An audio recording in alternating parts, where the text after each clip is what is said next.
Welcome to Casa de María. This is a space for writers, artists, and cultural storytellers who believe that our words carry memory, meaning, and responsibility. Here, we gather to reflect on craft, honored lived experience, and explore ethical pathways to publishing and creative growth. I am your host, Dr. Vilma Luz Cabal, founder of Casa de María Publisher, and I am grateful you are here.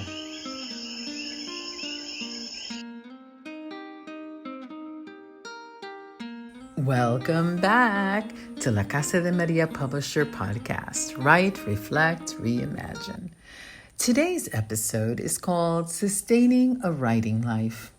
Sustaining a writing life is not the same as finishing a manuscript. It is not the same as publishing a book. It's really about the ongoing relationship between a writer and their work, the conditions that allow that relationship to continue, the choices that make returning to the page possible over years, not just for projects. At a certain point, the focus shifts for a writer. The work is no longer about proving that one can write, or even about bringing a single project to completion. It becomes about remaining in the practice, about continuing to write in the absence of deadlines, external validation, or immediate outcomes. It's about sustaining attention and care across seasons of change. This episode reflects on what makes that continuity possible. Writing is not a moment, and many writers come to the page during moments of intensity, after loss, after rupture, after something that demands to be said. And those moments truly matter. They often produce such powerful work. But a writing life cannot be sustained on urgency alone. Urgency burns bright, and then it burns out. So sustaining a writing life means learning how to write when things are quiet, when no one is watching, when the work feels slow, when the voice feels a little uncertain. It means understanding that writing is not just an act. It's about rhythm, and rhythms require care. Let's think about it also as practice over performance. One of the biggest threats to a sustained writing life is performance. You know, that kind of writing where you maybe are sharing at a venue, at an event, and it's seen. It's about writing to be published quickly. Maybe you're a part of a writing group that's submitting to an anthology and there's a deadline. And having to write to keep up with that timeline. But performance asks, how does this writing look? But practice asks, what does this writing need? A sustainable writing life is grounded in practice, not just performance. Practice looks like returning to the page, even when the work just feels incomplete. It looks like drafting without an audience in mind. And it looks like allowing yourself to write badly, slowly, and just honestly. Practice builds endurance. Now, I have to admit that sometimes performance writing can drain that endurance. So if you want to keep writing over years, not just for projects, you need to keep a writing practice. Environment can change your writing. So when we think about one of the most overlooked aspects of sustaining a writing life, it's environment. It's not your inspiration, it's not your discipline, how much you've willed yourself to write, but it's really about environment. Writers often assume that if the writing feels difficult, the problem is internal. It's maybe a lack of motivation, maybe it's a lack of focus, maybe it's a lack of confidence. But I have to tell you, very often the obstacle is external. It's the space where you're trying to get the writing done. Maybe the writing is not being supported by the space you're in because it requires a different kind of attention that the work requires. Writing asks for a particular kind of listening, and listening is shaped by where we place ourselves. Sometimes sustaining a writing life is not about pushing harder. It's about changing the conditions around the work. And that might mean writing at a different time of day, when the world is quieter and your body is more receptive. It might mean moving from a shared space into a corner that just signals privacy and permission for yourself to write. It might mean stepping outside altogether, letting air, light, and movement loosen up that language that has grown tight. Environment does not need to be perfect. It just needs to be very intentional. A small ritual can change the way a space holds for you. For example, maybe it's the same chair, the same notebook, a cup of tea placed beside the page you're working on, a candle lit, not for atmosphere, but as a signal for your body, yourself, your soul, to say, this time matters. And over time, I have learned that small rituals have helped me return to the page. Now, they're not elaborate routines and there are no strict rules, but just simple, repeatable signals that tell the body it's time to listen. Often that means some instrumental music playing quietly in the background. Music without words, and that sound that supports language without competing with it. At other times, maybe it's the sound of rain. Natural, steady, it's unhurried. And rain just creates a kind of enclosure. It wraps you. It softens the edges of the day. And it allows the mind to settle into a slower rhythm. Now, these sounds do not generate ideas. They just create the optimal conditions. They mark a threshold between the noise of responsibility and that quiet that's required for our writing. In seasons when my attention is pulled in many directions, construction, planning, stewardship, these small rituals matter so much to me. And they remind me that writing does not need to arrive fully formed. It just only needs a space where it can begin. Rituals like these are not habits to perfect. They are acts of care, ways of telling the work, hey, I'm still here writing, and my writing still has a place. For some writers, environment also means reducing that noise. Fewer tabs are open on your laptop. Fewer notifications are going off on your phone, tablet, or laptop. And less input is available before asking language to emerge. Now, for others, it means adding grounding elements. Maybe it's an object that carries memory or meaning. Perhaps laying photos that are artifacts that are helping to inform your writing.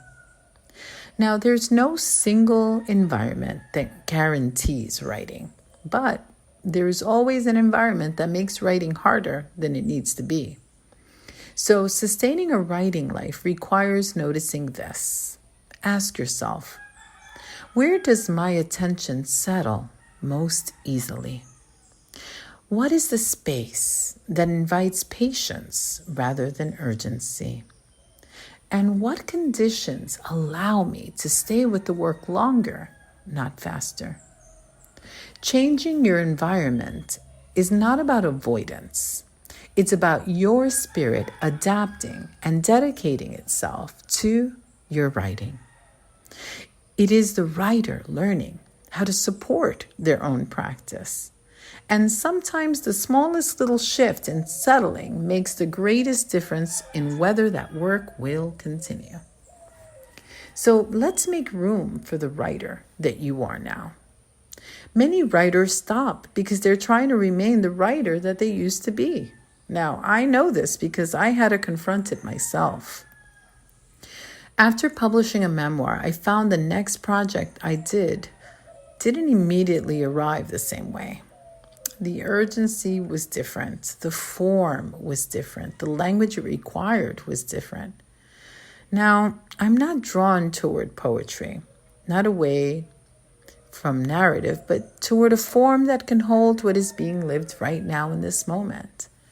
And so, right now, I'm compelled to write a poetry collection about rematriating to Puerto Rico. And this type of genre is asking something new of me. It's asking for attention to land, to memory, to the body in place. And this poetry is asking me to listen rather than to explain. Now, at the same time, I'm writing within construction, within restoration, within the daily labor of building and launching a publishing house. There are days when writing just is happening in small fragments, and in those lines written between decisions, and in notes shaped about responsibility and wrapped around intention. This season does not allow the same kind of rhythms that I once had as a writer of a memoir, and it cannot be judged by the same measure. So I have to think about this as sustaining a writing life and letting go of the writer I was. Now it's time to make room for the writer that I am now. And that might mean shorter writing sessions and different forms, different expectations of what progress is going to look like over time. It means accepting that my evolution, how I've transformed as a writer, is not about loss. The work is not disappearing, it's just merely adapting. And if my writing life looks different than it once did, it's because my life is different. And difference is about transformation and change. The writing is responding honestly to what my reality is right now. And I'm not failing on the work. I'm learning how to stay with it. That brings me to community. Sustaining a writing life cannot happen in isolation. You need community. And here, as I am working to create community for other writers, this writer needed community, and I found it. In Robles Writes Production, I've been able to join their writing communities and their writing prompt sessions, and it's been the space that I've needed to be with other writers. Sometimes community can happen virtually, or it can mean going to a poetry house in Puerto Rico. I've been able to go to the Poet's Passage and listen to other writers, and I've been brave enough to share some poetry that I've written here at La Casa de María. So community requires a place where the work is held with care, where the pace is respected, and where my writing is treated as a craft. The spaces that I've been in, I felt like were important to help me move forward. And this is why literary space matters, because workshops, retreats, and thoughtful editorial relationships matter.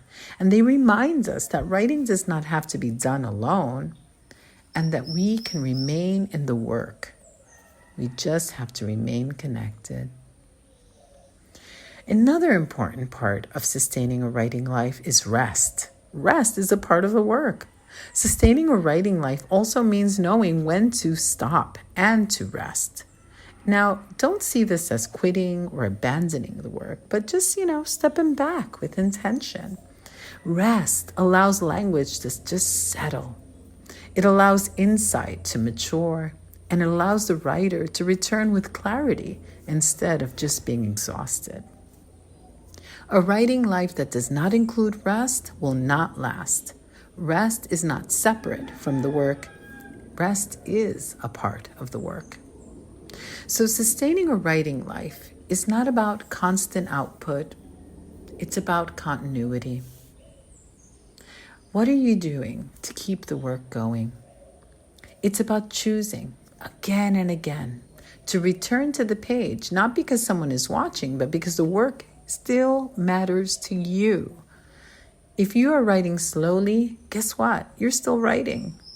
If you are resting, you're still a writer. And if you are finding your way back, the writing life has not left you. It's simply waiting. I want to thank you for spending this time with me. Until next time, write with care, with reflection, and with honesty, so that you can reimagine what it means to stay and stick with your writing.